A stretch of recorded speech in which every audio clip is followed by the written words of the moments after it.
rire, oui. Instruire, je suis jamais certain. Monsieur, c'est important. Je vais dire un peu plus de choses que Luis Enrique, je vous le promets. Ça va tout le monde? Ça va.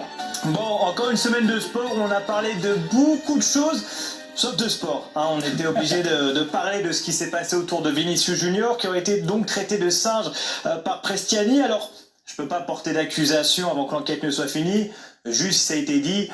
Bon, bah, personne ne sera surpris si ça a été fait, vraiment. Je dis pas que les Argentins sont racistes, attention. Je dis juste que dans le dictionnaire, à côté du mot racisme, il y a une photo d'un Argentin, c'est tout. C'est pas moi, c'est le petit Robert, donc à un moment donné...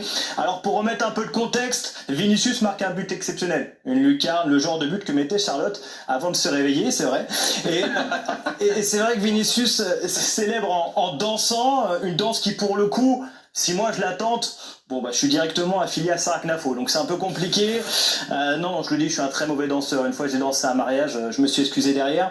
Mais là n'est pas le débat. Vinicius danse, revient au rond central et sur le chemin il croise donc Prestiani qui met son t-shirt sur la bouche et lui balance des mots. Alors selon Prestiani il aurait dit Hermano, mais bon, qui met un t-shirt pour dire mon frère?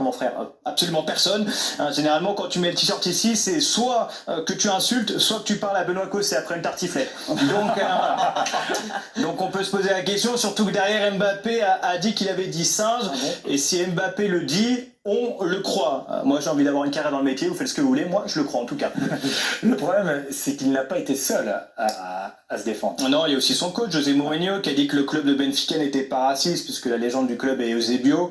Ouais, pourquoi pas. Il voulait aussi rajouter, mais il n'a pas eu le temps, que Prestiani avait un chauffeur de taxi noir. Donc il n'était pas raciste. Mais bon, ça aurait pu faire avancer le propos. Le pire, le summum, je crois que c'est arrivé le lendemain. Imagine, t'as un procès pour racisme. T'as un avocat commis d'office et l'avocat qui débarque c'est ton oncle raciste. Et bah, cet oncle raciste c'est Chilavert, l'ancien gardien paraguayen qui a dit, et je vais faire très attention de citer évidemment, je suis solidaire de Prestiani. Mbappé parle de valeur et vit avec une personne transgenre, ce n'est pas normal. Ouais. Mais aussi le football est un terrain de jeu réservé aux hommes. Ouais. Et enfin, Daniel Bravo est le meilleur commentateur de la planète. Voilà, il était vraiment très engagé. Tu sais, il est venu... Les autres étaient vrais. Ah oui, quasiment tout. Ouais. Il est venu, il s'est dit, je fais une sortie, une seule, mais t'inquiète pas que je me rate pas, mon grand. Là, il a été bon. Donc, pour résumer, Prestiani n'a pas dit quelque chose de raciste puisque Mbappé couche avec un trans. Donc, voilà, on n'avait pas pensé à ça, on est bête aussi. Et c'est vrai que c'est important qu'il y ait des gens qui élèvent le débat comme ça. C'est aussi important de plus leur tendre le micro, si possible.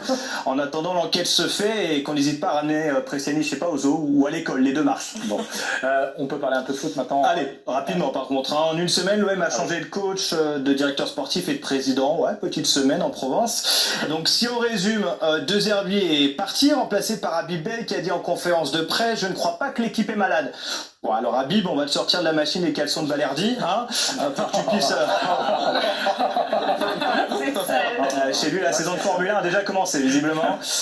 Mehdi Benassia, lui, a déposé sa démission et derrière, il a été nommé président du club. Alors, j'ai tenté pareil à mon taf.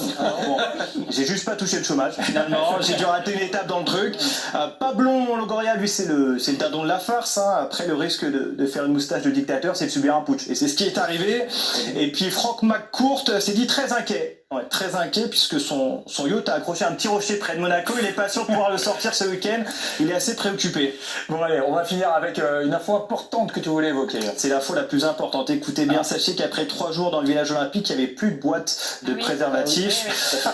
C'est complètement dingue, sachant que les boîtes de capote des joueurs de curling n'ont pas été utilisées. C'est quand même une info complètement dingue. Allez, bon week-end. Merci Tom. Je sais pas s'il nous instruit, vous voyez, au final, mais en tout cas, il nous fait rire.